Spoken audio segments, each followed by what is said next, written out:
আসসালামু আলাইকুম viewers, rich electronic engineering চ্যানেলে আপনাদেরকে স্বাগতম। ভিডিও শুরু করার প্রথমে আপনাদেরকে ড্রয়িংটি দেখিয়ে দিব। তার জন্য প্রথমেই প্রদীপ, main switch, circuit breaker, socket, একটি বাল্ব, একটি ফ্যান, একটি 3 পিন সকেট, একটি এসি এবং একটি 3 পিন সকেট, সাথে একটি ফ্রিজ নিয়ে নিলাম। আপনাদেরকে মূল বিষয়টি জানানোর আগে কিছু কথা বলে নিই, যাতে আপনাদেরকে বুঝতে সুবিধা হয়। এই ভিডিওটি মূলত তাদের জন্য যাদের বাসাবাড়িতে বিদ্যুৎ বিল, কারেন্ট লোড বেশি হওয়ার কারণে অথবা কম হওয়ার কারণে বিদ্যুৎ বিল কম বেশি এসে থাকে। এরকম অনেক রিপোর্ট এসেছে যে বিদ্যুৎ বিল কেন বেশি আসে।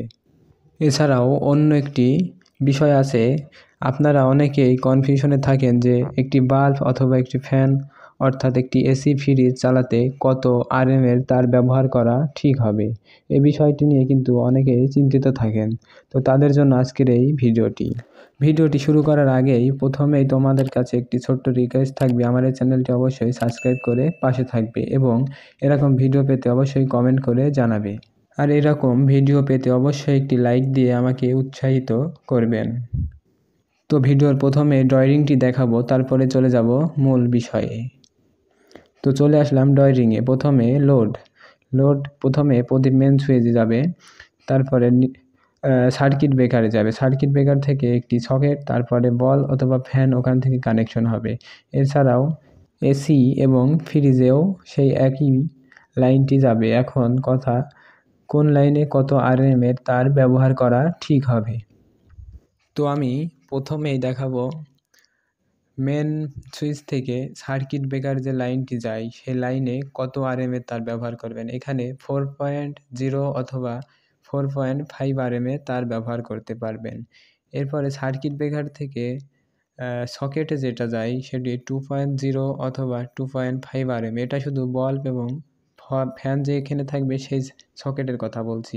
এছাড়া বল এবং ফ্যানের জন্য 0.5, 0.1 অথবা 0.75 আরএম ব্যবহার করতে পারবেন এবং এসির জন্য 2.0, 2.5 আরএম অথবা ফ্রিজের জন্য একই 2.0 অথবা 2.5 আরএম তার আপনি ব্যবহার করতে পারবেন। তবে সকেটটা কিন্তু আলাদা করে নিতে হবে। বাসাবাড়িতে মূলত এই ধরনের ওয়্যারগুলো ব্যবহার করা হয়। এরপরে আর্থিংয়ের তারটি আপনারা 1.0 আরএম ব্যবহার করতে পারেন। এটি স্বাভাবিক, সমস্যা নেই আর্থিংয়ে কম বেশি হলেও। আপনারা হয়তো অনেকেই ভাবছেন যে আরএম কম বেশি হলে কি সমস্যা হতে পারে, এই বিষয়টি কিন্তু অনেকেরই জানা নেই। তবে আজকে আপনাদেরকে আমি বলে রাখি, আরএমটি কম বেশি হলে কি সমস্যা হতে পারে। বেশি হলে মূলত আপনার বিদ্যুৎ বিলটি বেশি আসার সম্ভাবনা বেশি থাকবে এবং যদি কম হয় তাহলে কিন্তু ওয়্যারটি বেশি লোড নিতে পারবে না, তাই ওয়্যারটি কিন্তু পুড়ে যাওয়ার সম্ভাবনা বেশি থাকবে। তাই আপনার বাসাবাড়িতে অনেক টাকা খরচ করে কিন্তু আপনি ওয়্যারিংটি সম্পূর্ণ করেন। তো অবশ্যই চেষ্টা করবেন ভালো মানের তার ব্যবহার করা, যাতে দীর্ঘদিন এটি টেকসই হয়।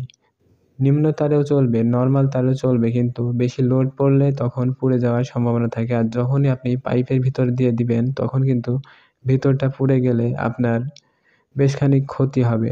ওই তারটি আপনি সম্পূর্ণ ভালো পাবেন না এবং ওই ওয়্যারিংটা কিন্তু আপনার বাতিল হয়ে যাবে। ওই পাইপ দিয়ে কিন্তু আমি আলাদাভাবে আর তার ব্যবহার করতেও পারবেন না। তাই অবশ্যই চেষ্টা করবেন ভালো মানের তার ব্যবহার করা। আর এই ওয়্যারিংটি আমি ভিডিওর শেষে দিয়ে দিব, অথবা কত আরএম কত ওয়াট চালাতে পারবে, কোন তার কত আরএম হয় এই বিষয়টি কিন্তু আমি জানিয়ে দেবো। ফ্রিজ, এসি এবং circuit breaker, main switch, bulb, fan কোথায় কত আরএম এর তার ব্যবহার করবেন বিস্তারিত নিয়ে কিন্তু আমি একটি পিক্সেলে ভিডিওর লাস্টে শেয়ার করে দেব। আপনারা চাইলে ভিডিওর লাস্টে থেকে ওটা কপি করে নিতে পারেন। এছাড়া ভিডিওটি যদি ভালো লেগে থাকে অবশ্যই একটি লাইক দেবেন। আর ছোট্ট একটি রিকোয়েস্ট আপনাদের কাছে বারবার করছি, অবশ্যই চ্যানেলটি সাবস্ক্রাইব করে পাশে থাকবেন। আর এরকম ভিডিও পেতে অবশ্যই কমেন্ট করে জানাবেন। আর এরকম ভিডিওই কিন্তু আমার এই চ্যানেলে দীর্ঘদিন ধরে দেওয়া হচ্ছে এবং পরবর্তীতে এরকম ভিডিওই দেওয়া হবে। তাই অবশ্যই চ্যানেলটি সাবস্ক্রাইব করে পাশে রাখবেন, যাতে এরকম ভিডিও সবার আগে আপনার কাছে পৌঁছে যায়। তো আজকের ভিডিও মূলত এই পর্যন্তই। এই টপিক নিয়ে ভিডিওটি ছিল। তো পরবর্তী আপডেট ভিডিওর জন্য অবশ্যই অপেক্ষা করবেন। খুব দ্রুত আপডেট ভিডিও দেব। আজকে ফিরছি এ পর্যন্ত, দেখা হচ্ছে আপডেট ভিডিও নিয়ে। ততক্ষণ অবধি ভালো থাকুন, সুস্থ থাকুন। আল্লাহ হাফেজ।